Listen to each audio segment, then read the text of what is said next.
So what do you think Such a about good show. continuing with us, Kaylin, Yeah, sure, sure.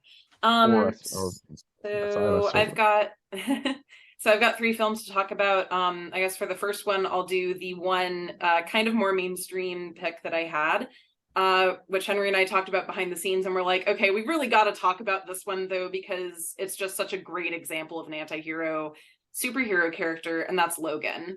yeah, Because my God, that movie. Yeah. I yeah, it's absolutely love incredible. it. I rewatched it a few weeks ago, prepping for this episode, and just it was just as good. I hadn't seen it like since the year that it came out. I think I saw it two or three times in the theater, and then I just kind of needed to digest it, apparently Hmm. for what, 6 years now, I think it's been. Um but yeah, he's just such a great example. Because we've got like the whole X-Men franchise and all of the lore and everything, and they developed that series over time, and like you get to really get to know the characters and the actors and their roles and everything. Hugh Jackman was absolutely phenomenal. And then you get this story where Logan is like, older in his life. He's dying. His whole situation is just kind of going to shit. And Charles is also getting older. He's struggling a lot, and so Logan is just kind of taking care of Charles, partly as kind of a father figure to him, honestly, and a Hmm. mentor. And also because Charles's brain can just kind of destroy everything, so he's kind of obligated to as well. Logan is like very depressed. He's just kind of like doing like Uber or something, driving people around, just trying to make stuff work out in the desert. And then suddenly this young mutant kid shows up in his life, and that's weird because apparently there haven't been any new mutants born in a hot minute. Hmm. And we find out very quickly that she is his like cloned daughter, basically. She gets the claws made of bone coming out of her hands and her feet, which is super cool. Hmm. She's an absolute terror. I adore her. Like And all rewatching of it, I was like, 11 God, years old. I love this kid Yeah, so much. yeah. And and Logan in this situation is a very, very, very reluctant hero. He's like, screw this kid. I don't know this kid. I don't know her mom, quote unquote, who's actually the nurse that raised her. Like, I don't know these people. I'm taking Charles and getting out of here. When the bad guys start coming to try to get the kid. And he basically gets kind of forced to take her with him because she's awesome, and just kind of hitches a ride, basically, like climbs on top of the truck, comes with him. He's just like, all right, fine. And of course, Charles is just like, come on, dude, you have to do this. You got to take care of her. Aren't you interested in her? She's the first mutant we've seen in forever. And also, isn't she weirdly like you? And Logan doesn't really want to believe that she's his daughter. But Charles is just like, dude, come on, we gotta. So the rest of the film is kind of this whole trying to transport her north. It has this really cool immigrant story going on because she's born of a Mexican mother.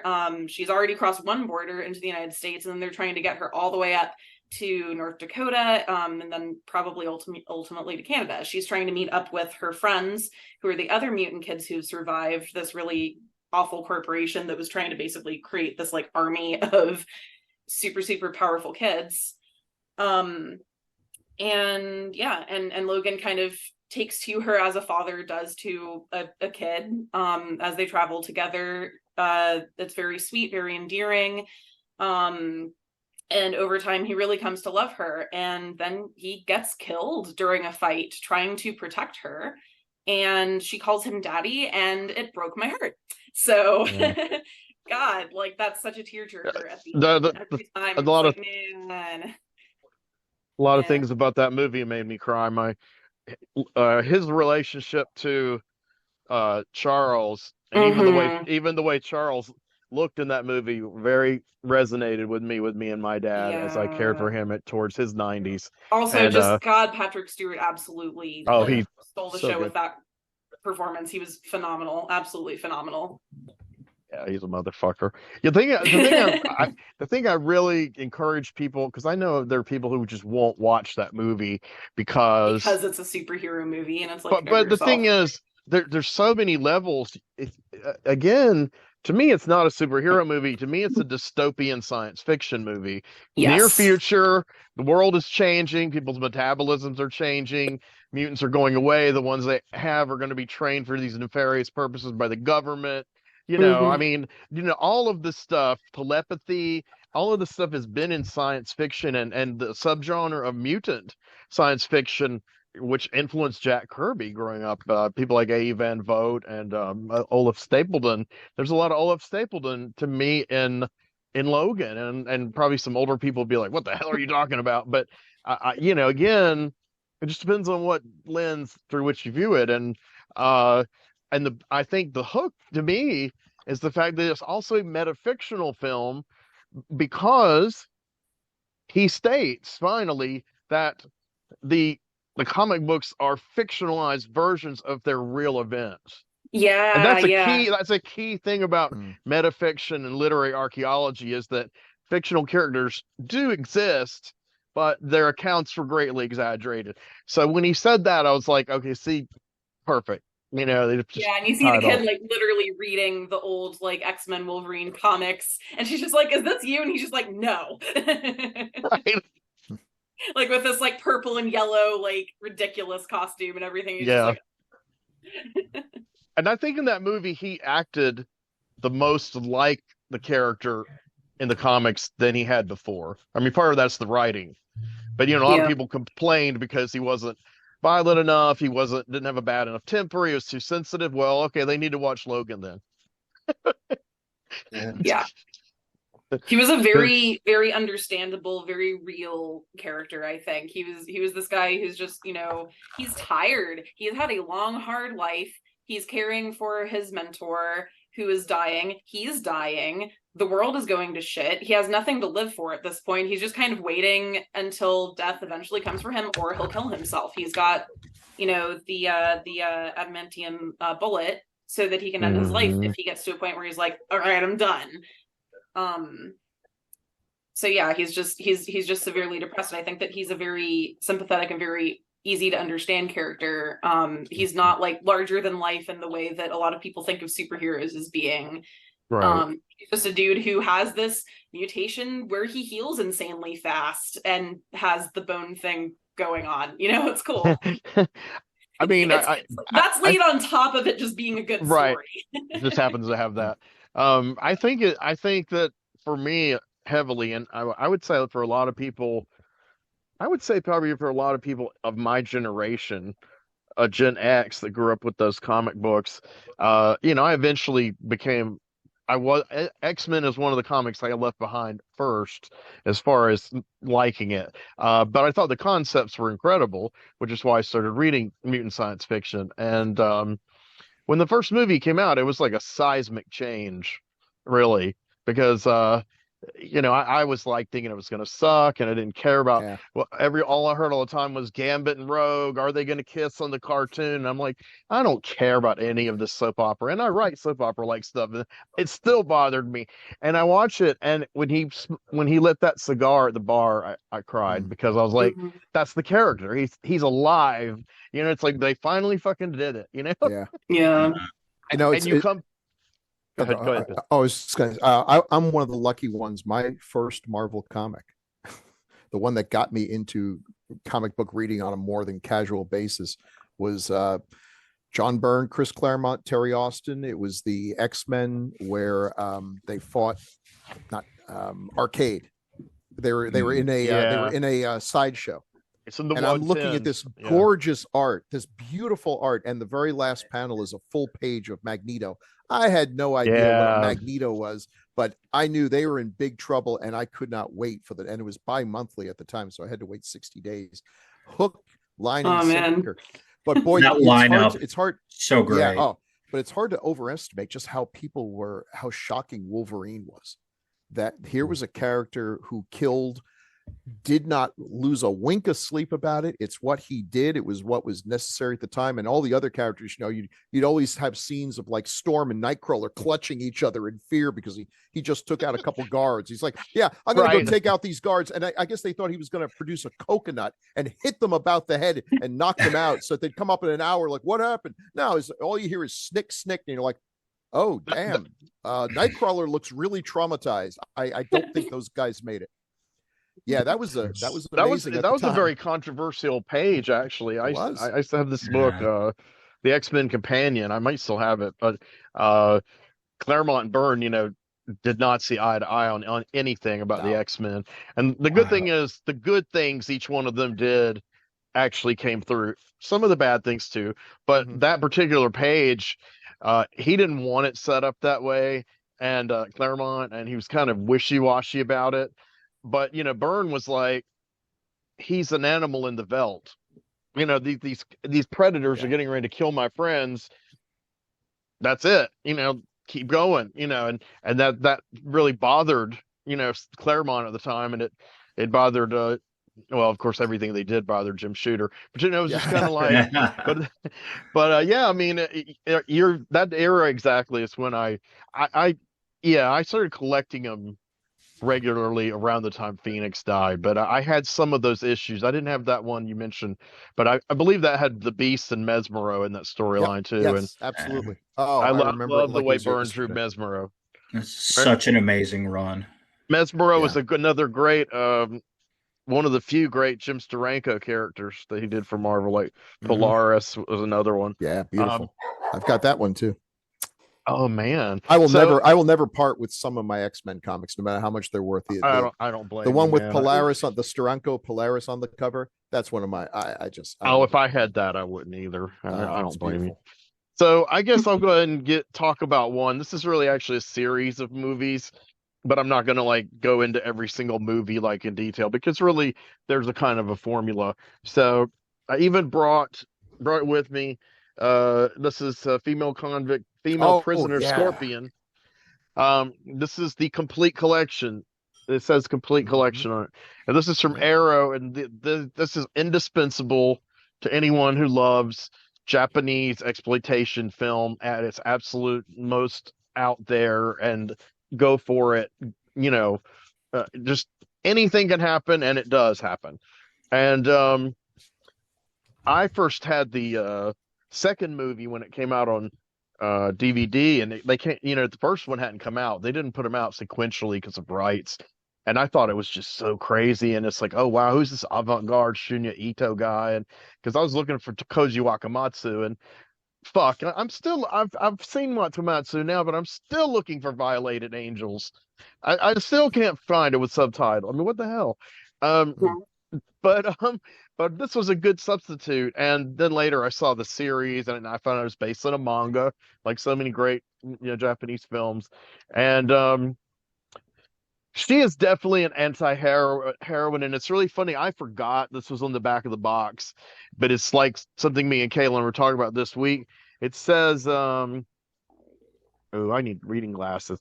It says a spiritual kin to Ms. 45, Coffee, and the Bride Wore Black. And Oh, we're just talking Oh, about those kind of characters, that yeah. kind of, family of revenge, rape revenge, anti-heroine, angel of death kind of characters. And yeah, I mean, and she's really, I think she's the toughest. And to the actress's credit, Mako Kaji, well, she's also an incredible singer and songwriter. Her music's beautiful, but she was also Lady Snowblood. I mean, everyone knows Oh her as yeah. Lady Snowblood, if only because Tarantino stole the basic template for Mhm. what's her Orinishi, and Mhm. it's kind of like not as many people know about Scorpion. So okay, Scorpion's basically like a woman wronged. She's naive. She falls in love with this detective. So what could go wrong? He's upholding the law, but actually, he's a criminal, and pretty soon he like sells her out and lets his buddies rape her, gang rape her. Um, and the sequence is extremely, it's a lot less painful than it should be because it's so psychedelic and crazy, and they focus more on that, I guess, as an expression of her inner feelings rather than what's happening, with her body. And she gets detached, and that's kind of the loss of her innocence, because he sets her up, and he's corrupt, and so she goes to prison, and he skates away, and so she spends the movie trying to get out and kill him. And of course, it happens. And the thing about it is she's unstoppable. Like she doesn't have like superhuman strength or anything, but she doesn't care. She'll just go ahead and keep hitting and hitting and hitting whatever's in her way. It does not matter what it is. If it's something there, it's like Marlon Brando. What are you rebelling against? Well, what you got? It's like if there's a cop, she's going to just punch him and just keep running. And the funniest scene is in the third movie called Beast Stable, where the guy handcuffs her to himself in the subway, and then because he thinks that's going to stop her and pull her into the subway, and she already had a knife, and she just slices his arm off and runs through the city with his arm dangling from her arm, and it's hilarious. And then this dog finds the decayed arm, and there's actually a sequence like 10 seconds, 20 seconds where you're following the dog carrying the decayed hand, because this is not conventional cinema. It's like anything can happen. I mean, it's like, what the hell? But of course, everyone here probably knows or has heard that dog thing is from Yojimbo, and then it was used by Fulci in New York Ripper. And Fulci said, I took Kurosawa's shots because it was so funny, and so they like kind of tried to take it to a different level in this one. But it kind of pops up at the end of Ms. 45 too. Oh yeah, that's right. Forgot about the dog. Oh yeah, because she'll kill any male, even the dog. Which I didn't make that correlation. Danny Peary did in Cult Movies. He said even the dog is male, so he's got to go too. I mean, the dog was annoying, but basically the dog was sniffing her corpses out. But anyway, this character, her name's Nami Matsushima, and but she's known as Sasori. Well, Americans will call her Sasori, but Sasori or Sasori is usually what they say on screen. So we've had that pronunciation conversation here. So Sasori is one of my favorite characters, and I think the portrayal, she's not a real loquacious character. She doesn't say a lot. But that cold stare, man, is like can burn through fucking steel, man. I mean, when she hates you, you just know when she looks at you, you're done. You're just fucking finished. And she never stops until she's free. That's her whole thing, is she keeps getting shackled. She keeps getting freed. She'll do whatever it takes to get free.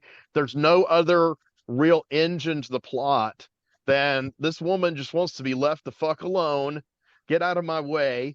And, to come out in the early 70s, I mean, there were no American female characters like that in the women's lib era, for God's sake. I mean, obviously Pam Grier was the only one, Foxy Brown and Coffee, but there were no Hollywood ones. There were no white ones. But in Japan, there was Sasori, but there's also Ocho Inoshika and a bunch of other characters. And it's like, they had been, riffing on this theme for a while in China too.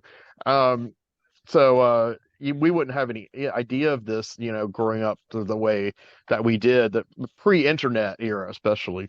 But anyway, she's an iconic actress and she's an iconic character. So we were talking about anti-heroines, and I wrote a few down, but I thought this one was just so powerful, and she can carry 4 movies that to a lot of people really don't have people who don't understand cult movies. They don't really have strong plots or, but they are well crafted, because the Asians, even their exploitation movies, looked better than ours in the 70s. I mean, because they're just exquisite craftsmen on every level. And, she's just, you could keep going forever. I mean, I don't know how long the manga was. It might have gone for years, like some of them. But anyway, I'll go ahead and give the floor to whoever would like to continue. I just wanted to say, I think Female Convict Scorpion Jailhouse 41 is one of the most beautiful exploitation films. It's so artistic and brilliant. I'll always go back to the scene where there's a body in the woods and suddenly she's covered in leaves. The lighting changes, it just becomes surrealistic. They do a close-up of Satori's face. Again, the lighting shifts. It almost becomes giallo, and the wind picks up her hair. And I'm just watching this like, how come this film is not celebrated everywhere? It manages to be exploitation, art film, just wonderful. Just it's unique. There's nothing quite like it. That's the first one I got too, and it's the first one I saw, and everyone tells me it's the best. I'm like, well, now I got to watch the rest, and it's always going to be downhill. You need to do these things in the right order. Someone's got to tell you, no, start watching Doctor Who on this season, then go to this season here. Right. You want to build up. You don't want to start with the good ones because it's all downhill from there. They need to watch this show. They need to watch this show so we can tell them where to start. There you are. Because I honestly have had friends that are like, what issue of what comic book do I start with, or what movie or whatever do I start with? And I can usually give them a decent answer. I'm not going to guarantee they like what they read, but right. This is what we were talking about before, Henry. There's too many choices now. Not that I want to go back to the old days, but there's so many choices you don't know where to do. And so people end up watching the same movie over and over again because it's, Galaxy Quest never lets me down. So, but you know exactly what to expect with Galaxy Quest. Yeah. Is Justin still with us? Yeah, yep. I'm still here. Yep. Hey, Justin. Okay, I just wanted to check on you. Okay, I just want to make sure you're still breathing. No, I'm just kidding. I don't have the overseer screen with everybody in front of me tonight. So he appears to be breathing. Yeah. If I get quiet as a kid, I would usually get quiet reading comic books before I got real heavy into hard rock. And my mom would come in, knock on the door. She's like, "What are you doing?" I'm like, "I'm just reading." She's like, "I was just checking on you to make sure you're still breathing," because she was a very overprotective mother. So Bill, while we have you on the screen, what's your second one? My second anti-hero is Salieri. I may be mispronouncing it, from Amadeus. That's how I heard it pronounced on stage. Yeah, I have not seen this movie in more than a decade, but I really liked it when it came out. Saw it in the theater. But I've always been struck by the character. And I know anyone who knows about the real Salieri, he was ill-served by the movie and the play. He was not nearly the villain that he's been portrayed. Although, ironically enough, his music was pretty much forgotten. And becoming this horrible villain in these movies and everything made people rediscover his stuff, and he was actually pretty good. And that's the tragedy of it, that what makes him to me an anti-hero. He is a gifted artist who he got into art. His father disapproved, wanted to be, I don't know, tax collector or something, and he tutors people for free, as the real one did. He's got a lot of good qualities, and his greatest quality is he is literally the only person in the movie who understands just how brilliant Mozart is. He's the only one who recognizes the genius of this guy. He's gifted enough. This is his tragedy. He's gifted enough to see how much more gifted Mozart is than himself. He's almost like an Ayn Rand villain, like from The Fountainhead, that the villain is the only guy who understands just how brilliant the hero is. But to me, what really attracts me to it is that this film really shows the destructive power of envy. And of all the sins, envy is the one that I think I have the worst time with, the one that I want to obliterate it from my life. And whenever I see anything, a person, a political movement, anything, when I get just a whiff of envy in it, it drives me away, because most of the other vices can be sated. You can only be so angry for so long. You can only be, but envy is never sated. There will always be someone who has more than you. And if that's your nature, if it's your nature to not be able to be happy with what you have because someone else has more, you will find a reason to be unhappy. That will be your life. That will be your legacy. And before you know it, you end up buying Twitter and still nobody thinks you're funny. There you go. Yeah. It, and that's the thing. It destroys him. And the other thing about Salieri, another thing I've never really liked, there are people, your religion is your religion, I don't care. But I've always been sort of bothered by people who, I used to believe in God, but then my sister died of cancer and that was the end of it. I'm like, so what? You didn't know that people died of cancer? Every night that you close your eyes and put your head on your pillow with a smile at a day that's gone well, thousands of people have died horribly. That is the nature of reality. It never bothered you until it became personal. And then all of a sudden, apparently your relationship with God was that, hey, you and me, we got a thing going here and it's all going to be sunshine and roses for me and my loved ones. Yeah, no, dude, that totally is not how it works. There is no religion that says that. And then You're out on of the your flip side mind. of that, people being like, God has chosen me in particular, and nothing bad is going to happen. Yeah. Well, Yeah. you're God, I hate that. you're cruising for a bruising, you know. I mean, along with that, and I understand if something, you know, a miraculous escape, a tornado goes through the town and, you know, just misses your house, and you're like, thank you, God. It's like, yeah, what about the people, the neighbors who their house is gone? Well, he didn't Yeah. Right. But that's the thing. Salieri actually sees his gift, his musical gift, as a gift from God. And when and I think if Mozart had shown up, he realizes Mozart's a genius and everything. That's not what bothers him so much. It's that when he meets Mozart, Mozart is a lout. He is a vulgar, brutish, he's a creep. He's a frat boy. He's an unpleasant person. I would much rather have been friends with pre-meeting Mozart Salieri than Mozart. And so it's like, wait a minute, you know, he thought that I have this talent because God loves me. This guy has more talent. That means that God loves him more. And he's awful. And therefore, really, his vengeance in this is really a rejection of God. Everything he does is that his goal in life is to steal Mozart's Requiem and then present it as his own at Mozart's funeral. And no one would know. It's one of those supervillain schemes that no one would know about it, but he would and God would. Right. And it's just so over the top and brilliant. And even at the end, when Mozart finally dies, Salieri is shattered, not just because his plan failed, but his whole reason for existing has failed. It's just a wonderful portrayal. Now, he is very much an example of, he's partly the anti-hero because he is the protagonist. It's his story arc. You know, that Mozart is just he's like a hurricane in a movie about hurricanes. It's not about a hurricane. It's about the people in the hurricane. Well, Mozart comes in like a wrecking ball and ruins Salieri's life. Although he doesn't ruin Salieri's life. Salieri ruins Salieri's life. And that's what makes him a tragic anti-hero.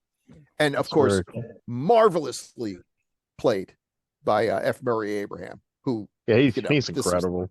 He's a great actor, and this, everything about him, he is so watchable. When he's on the screen, you're just studying him, and it's like he's in his own world. I love his expressions when he's watching, like they're performing one of Mozart's things, and it's great, but he's the only one who gets how great it is, and he's dying inside. And then the king starts yawning because he doesn't get how great it is, and everyone else is like, oh, we could start yawning too.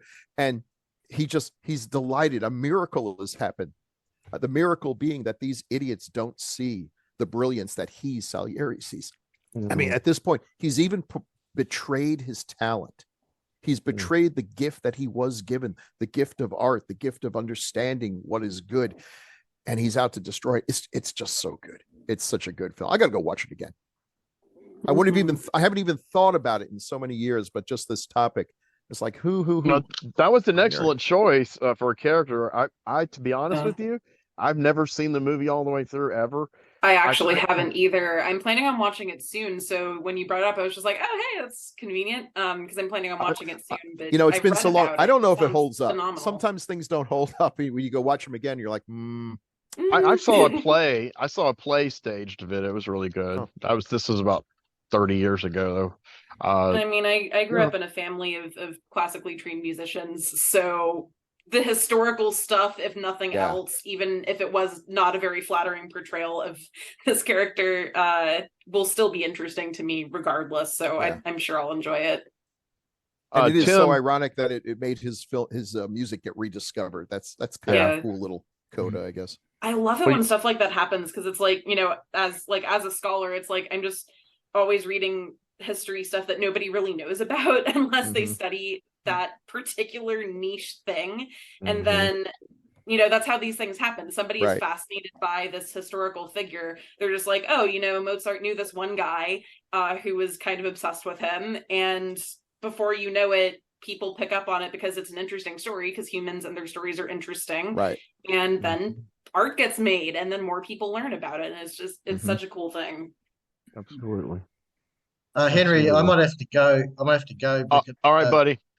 But before I do, I just mentioned one other, and I just saw it last weekend. So if anyone hasn't seen it yet, I recommend it, is Napoleon. And Oh. I guess it's from a similar sort of era to Mozart, but around the same time. Brilliantly played by Joaquin Phoenix. And I guess you could say he's an anti-hero or maybe an anti-villain, but probably more anti-hero because he does have the sympathetic part of his relationship with Josephine and struggling to have a heir. But I mean, he really doesn't treat her well at all. So she ends up taking up with the Tsar of Russia at one point toward the end of the film, just briefly. And a lot of battles. But if you look at and it says this at the end of the film, the number of people who died from wars that Napoleon started was quite staggering over that 20-year period. But there are sympathetic elements to him, I guess, as well. And he does he crowns himself as the emperor at some point in the film as well, which is kind of bizarre. I didn't actually know that about Napoleon. So so I think that's I recommend it to anyone if you're thinking of a new film to go and see. Anyway, it's not too long, 2 hours 40, which is pretty long, but it actually doesn't seem to last that long when you're actually watching it. I love long films. I'm that weirdo who will marathon all of the Lord of the Rings extended cuts in a day. So right there with you, girl. Me too. Oh yeah, all the time. Okay, bye-bye all. All right, Justin. Take care. Bye, Justin. Thank you so much. Thanks for the great intro. No problem. Yeah, Thank you. Great script. Thank you. Thank you. Yes. Yeah, he did that well. I'm gonna have to get him to read all my material from now on. Well, he says it with that accent that automatically makes it sound really intelligent and cool, you know. Right. So I do have a lot of Australian friends and colleagues, and like you're not wrong. Every time they say anything, I'm just like, man, it's just such a nice cadence. I really like it. I know. I love Australians.